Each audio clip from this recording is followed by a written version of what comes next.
शुरू करो, डालो बुनियाद, घर महल नजर आएगा। वंडर लाइए, वंडर अपनाइए, फर्क नजर आएगा। वंडर सीमेंट, फर्क नजर आएगा। नमस्कार, मैं हूं रिजवान अहमद सिद्दीकी। आप देखना शुरू कर चुके हैं सबकी खबर। आज हम बात करेंगे देश के पूर्व उपराष्ट्रपति जगदीप धनखड़ के बारे में। वो रहस्यमय ढंग से लापता हैं।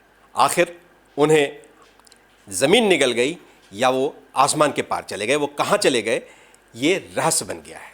जिस ढंग से उन्होंने इस्तीफा दिया था वो भी ये रहस्य है, लेकिन अब वो कहाँ हैं इसको लेकर कपिल सिब्बल ने हैवियस कॉर्पस लगाने का ऐलान किया है।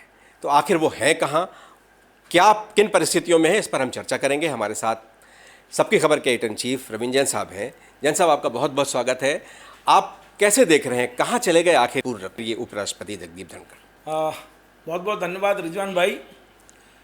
ये एक भारत देश के लिए बड़ा चौंकाने वाली जानकारी है। और अब ये मतलब बातें जो दिल्ली से छन छन कर पूरे देश के लोगों तक पहुंच रही हैं कि उन्हें हाउस अरेस्ट किया गया है। आप सोचिए, इमरजेंसी के बाद हमने इस शब्द को लगभग भूल गए थे। इमरजेंसी के समय किया गया था, या किसी राज्य में कोई बहुत बड़ा आपातकाल आ जाए तो हाउस अरेस्ट।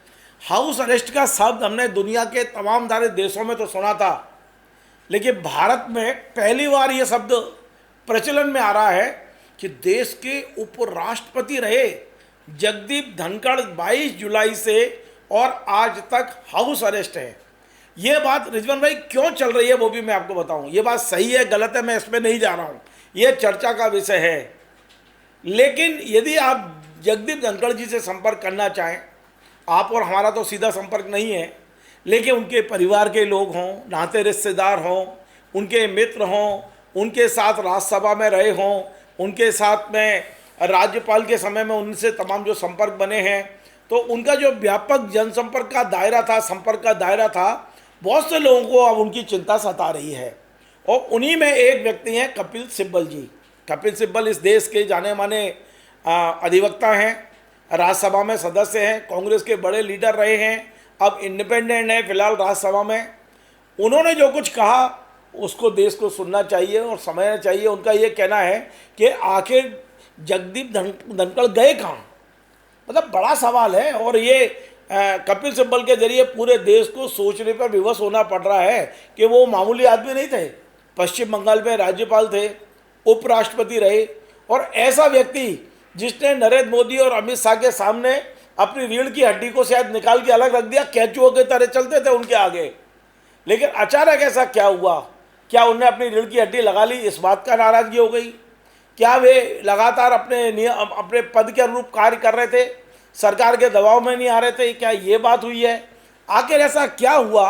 और सबसे बड़ा सवाल, आप भारत सरकार को तत्काल इस बात की सफाई देना चाहिए कि क्या जगदीप धनखड़ जी हाउस अरेस्ट हैं? क्या वे उसी उपराष्ट्रपति भवन में रह रहे हैं या कहीं और ले जाया गया उनको? अभी उपराष्ट्रपति भवन खाली नहीं करा गया। मैं आपको एक बात बता देता हूँ, पिछले दिनों खबर छपी थी कि उनके कार्यालय पर छापा डला है, उनका बंगले को खाली कराने का नोटिस दिया गया है। तो इसी पीआईबी जो भारत सरकार का सूचना देने का सबसे बड़ा तंत्र है, इसी ने इन खबरों को फैक्ट चेक के जरिए गलत बताया कि कोई नोटिस नहीं दिया गया। तो अब जब देश के सबसे बड़े वकील, मतलब सबसे बड़े वकीलों में से एक कपिल सिब्बल जी ये बात कह रहे हैं कि वो कहाँ गए, तो उसको 48 घंटे बाद में भारत सरकार इसका जवाब क्यों नहीं दे पा रही है? क्या वाकई इस समय देश के उपराष्ट्रपति रहे धनखड़ जी हाउस अरेस्ट हैं? ये सवाल आज हम अपने चैनल के जरिए भी पूछ रहे हैं, और निश्चित तौर पर ये बहुत बड़ा डराने वाली बातें हैं। यदि ऐसा हो रहा है तो भारत देश किस दिशा में जा रहा है, देश की 140 करोड़ जनता को विचार जरूर करना पड़ेगा। बिल्कुल, ये बहुत चिंतनीय है। बंदी प्रत्यक्षीकरण याचिका लगने वाली है। कपिल सिब्बल ने इस तरह से बात कही है। कपिल सिब्बल पूर्व केंद्रीय मंत्री हैं, कहीं ना कहीं सरकार के निशाने पर भी रहते हैं, और उन्होंने एक बहुत बड़ी बात कही है। ये ऐसा कौन सा चलन आ गया है सियासत में, लोकतंत्र में, कि कोई भी सवाल है उसका जवाब नहीं दिया जाता। तकरीबन परंपराएं ये हो गई हैं कि इस तरह के बड़े सवालों पर, राजनीतिक सवाल भी है, कानूनी सवाल भी है, इस पर अक्सर जवाब नहीं दिया जाता। पता नहीं हम किस दिशा में जा रहे हैं, कैसे जा रहे हैं, और देश ही नहीं पूरी दुनिया में ये खबर चर्चा में है, सुर्खियों में है। तो ऐसे में कहाँ है वो, उसकी सबको चिंता हो रही है और ये आगे आकर बताना जिम्मेदारों को चाहिए। इसके अलावा आप और क्या क्या सोच रहे हैं कि ऐसा क्या हुआ होगा जो जगदीप धनखड़ इतने जो आंखों के तारे थे अचानक किरकिरी हो गए? ऐसा लगता क्या है आपको? देखिए, इस मुद्दे पे मीडिया दो भागों में बटा है। एक वो मीडिया जो सरकारी कृपा पे चलता है, सरकार के विज्ञापन लेता है, सरकार राज्य आश्रित मीडिया है, और एक वो मीडिया है जो अपने दम पर खड़ा है, जिसमें आपका हमारा अपना चैनल भी शामिल है। हमने सरकार से 1 रुपया विज्ञापन ना लिया है और ना लेंगे, इस तरह का हमारा संकल्प है। तो ताकि हम लोग कम से कम सच बात कह सकें। हम सरकार के खिलाफ नहीं हैं, किसी व्यक्ति के खिलाफ नहीं है, किसी नेता के खिलाफ नहीं है, लेकिन सच के साथ रहना हमने अपनी जिम्मेदारी समझी है। हमें ये लग रहा है कि दो तरह का मीडिया इस समय जो देश में है। एक मीडिया ये दिखा रहा है कि जगदीप धनखड़ के साथ कोई अनहोनी हो गई है, कोई ये कह रहा है कि वो हाउस अरेस्ट है, कोई कह रहा है कि सरकार ने उनको कहीं कर दिया है, कोई कह रहा है इलाज करा रहे हैं, बहुत सारी चीज़ें हैं। आप और हमको ये पता है कि 22 जुलाई को जब उन्होंने इस्तीफा दिया था या उनसे इस्तीफा लिया गया था, कनपटी पे एक तरह से आप कह सकते हो, जो हमें नहीं दिख रहा है, लेकिन वही था कि कनपटी पे पिस्टल लगा के जिस तरह से काम कराया जाता है, लगभग उसी स्टाइल में वो इस्तीफा हुआ है। इसमें कोई दो राय नहीं है। बीजेपी के तमाम बड़े बड़े नेता अब तो खुल के बोलने लगे हैं। आप सोचिए कि हमारा देश किस दिशा में जा रहा है। उपराष्ट्रपति पद भी सुरक्षित नहीं है। वो 2 दिन 4 दिन पहले कह रहे थे कि मैं पूरा कार्यकाल पूरा करूंगा। उन्होंने अपना राजस्थान का दौरा बनाया हुआ था और अचानक शाम को 9 साढ़े 9 बजे उनके इस्तीफे की घोषणा होती है। जो कुछ ये कुछ हो रहा है, और सबसे बड़ी बात है कि वो अपनी सामान्य जीवन क्यों नहीं जी पा रहे हैं। यदि वे बीमार हैं तो कहाँ इलाज चल रहा है? क्या देश को जानने का अधिकार नहीं है? क्या देश की 140 करोड़ जनता ये नहीं जानना चाहेगी कि हमारे उपराष्ट्रपति का हुआ क्या, वो कहाँ हैं, किस हालात में हैं, क्यों नहीं लोगों के फ़ोन उठा रहे हैं या फ़ोन उनको उठाने नहीं दिया जा रहा है, आखिर क्या हालत है?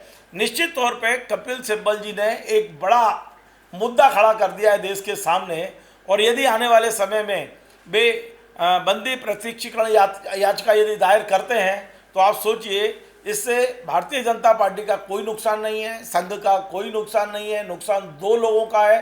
आप और हम जानते हैं गुजरात के जो दोनों, चाहे नरेंद्र मोदी जी हों या अमित शाह जी हों, व्यक्तिगत रूप से इन दोनों का नुकसान है। तो इन दोनों को विचार करना चाहिए, क्योंकि आप देखते हैं कि उनके उपराष्ट्रपति के इस्तीफे के बाद एक एक करके प्रधानमंत्री और अमित शाह जी राष्ट्रपति जी से मिले थे, उनसे क्या बातें हुई हैं, उनकी क्या मुद्दा है। अभी ये देखिए, देश की जनता को जानने का अधिकार है। आप यदि उपराष्ट्रपति और राष्ट्रपति से भी मिलने जाते हैं तो आपका प्रेस नोट जारी होता है बाकायदा कि किन मुद्दों पे बात हुई, लेकिन इस बार तो लग रहा है कि देश की जनता को पूरी तरह अंधेरे में रखा गया है। और धनखड़ जी के मामले में भी मैं तो धनखड़ जी के परिवार के लोगों से भी कहूँगा, यदि वे हाउस अरेस्ट नहीं है और उनके रिश्तेदार हैं, बाहर रह रहे हैं, तो वो पता लगाएं। और यदि सरकार कोई जवाब नहीं दे रही है और उनकी कुशलता को लेकर यदि उनके पास कोई समाचार है तो वो जनता तक पहुंचाने की कोशिश करें, ताकि देश के लोगों को ये पता चले कि धनखड़ जी सुरक्षित हैं। यदि असुरक्षित हैं, बीमार हैं, तो कम से कम देश को पता तो चलना चाहिए। बिल्कुल, धन्यवाद रविंद्र भाई। देश जानना चाहता है कि पूर्व राष्ट्रपति जगदीप धनखड़ कहाँ हैं, किस स्थिति में है। उन्होंने जो इस्तीफ़ा दिया था उसकी इबारत में ये था कि वो अस्वस्थ हैं, स्वास्थ्यगत कारणों से वो इस्तीफ़ा दे रहे हैं। सियासी कारण है या स्वास्थ्य का कारण है, ये तो वही बता सकते हैं। आज तक ये बातें स्पष्ट नहीं हुई हैं। पूरा देश जानना चाहता है, पूरी दुनिया जानना चाहती है। और अब एक और नया सवाल जुड़ गया है कि वो आखिर हैं कहाँ। वो स्वस्थ हों, कुशल हों, ये हम सब कामना करते हैं, लेकिन उनसे भी अपील है कि वो कहाँ हैं, सामने आएँ, बताएं। और अगर वो बताने की स्थिति में नहीं है तो उनके अपने बताएं, या फिर सरकार को स्थिति स्पष्ट करना चाहिए। हमारे इस कार्यक्रम में बस इतना ही। अगर आपको हमारे ये कार्यक्रम पसंद आए तो इसे लाइक कीजिए, कमेंट कीजिए, शेयर कीजिए और हमारे चैनल को सब्सक्राइब अवश्य कीजिए। धन्यवाद।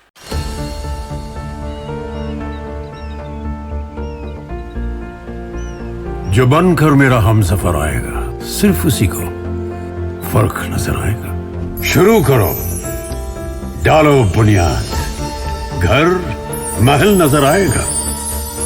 वंडर लाइए, वंडर अपनाइए, फर्क नजर आएगा। वंडर सीमेंट, फर्क नजर आएगा।